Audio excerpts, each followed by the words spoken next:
നിങ്ങളുടെ favourite shows ഇനി ഒരിക്കലും മിസ്സാവില്ല. ഇപ്പോൾ C5-ലൂടെ കാണും നിങ്ങളുടെ ഫേവറേറ്റ് ഷോ തികച്ചും സൗജന്യമായി.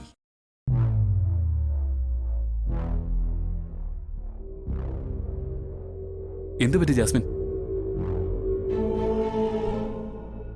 നീ ആകെ വല്ലാതിരിക്കുകയാണല്ലോ. നിനക്കെന്താ സുഖമില്ലേ? ഏയ്, അസുഖമൊന്നുമില്ല. പിന്നെ എന്താ പറ്റിയത്? ഡാഡിക്ക് ഒരു ആക്സിഡന്റ് പറ്റി.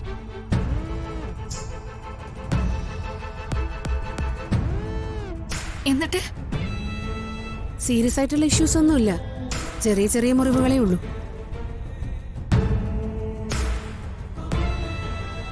ജാസ്മിൻ എങ്ങനെയാ ഇപ്പൊ ഇത് അറിഞ്ഞത്? ഡാഡിയുടെ ഒരു ജൂനിയർ എന്നെ വിളിച്ച് പറഞ്ഞതാ. ഞാനിത് അറിഞ്ഞ ഉടനെ ഡാഡി അന്വേഷിച്ച് ഹോസ്പിറ്റലിലേക്ക് പോയിരുന്നു. ജാസ്മിനെ കണ്ടപ്പോ ഡാഡിയുടെ പിണക്കൊക്കെ മാറിക്കാണുമല്ലേ? ഇല്ല, ഡാഡി അതേ വാശിയിൽ തന്നെയാ. ഞാൻ അന്വേഷിച്ചു ചെന്നതൊന്നും ഡാഡിക്ക് ഇഷ്ടമായില്ല. ഡാഡി എന്നോട് ദേഷ്യപ്പെട്ടു, ഒത്തിരി വഴക്ക് പറഞ്ഞു. അതുകൊണ്ടാണോ ജാസ്മിൻ ആരോടും മിണ്ടാതെ മുറി കയറി വാതിലടച്ചിരുന്നത്? ഒറ്റയ്ക്കിരുന്ന് സങ്കടപ്പെട്ട ജാസ്മിന്റെ വിഷമത്തിന് പരിഹാരം ഉണ്ടാവോ? ആശ്വാസം കിട്ടുമോ? ഇവളിൽ നിന്നും വിശാലിനെ ഒന്ന് തനിച്ച് കിട്ടാൻ വേണ്ടിയാ ഞാൻ ഈ നാടകം പ്ലാൻ ചെയ്തത്. അപ്പത്തെ ഇടയ്ക്ക് കയറി വന്നിരിക്കുന്നു, മാറണം. പാർവതി, നീ പോയി ജാസ്മിനുള്ള ഫുഡൊക്കെ എടുത്തു വെക്ക. ചെല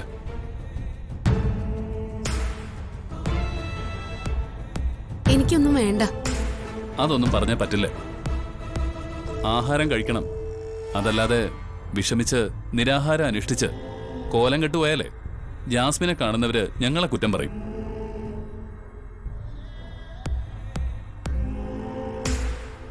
വന്നേ, വാ കഴിക്കാം. വാ.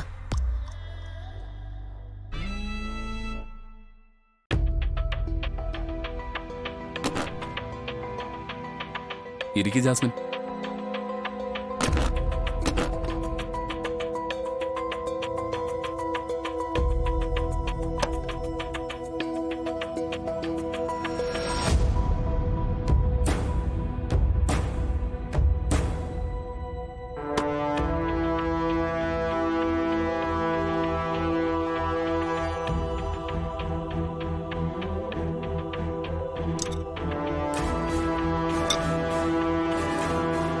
കഴിക്ക് ജാസ്മിൻ. വേണ്ട.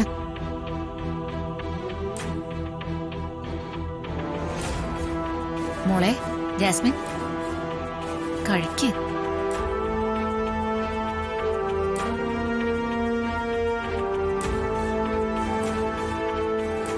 വിശാൽ സാറ് ഇവർക്ക് ആഹാരം വാരി കൊടുക്കണം. അതിനുള്ള അടവായിരിക്കരുത്.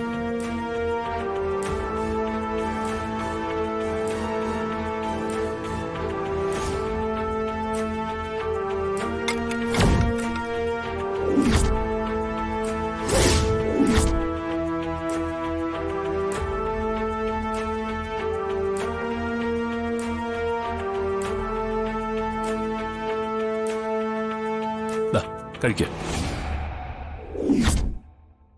ഡൗൺലോഡ് ചെയ്യൂ C5 ആപ്പ്. കാണൂ എല്ലാ എപ്പിസോഡുകളും സൗജന്യമായി.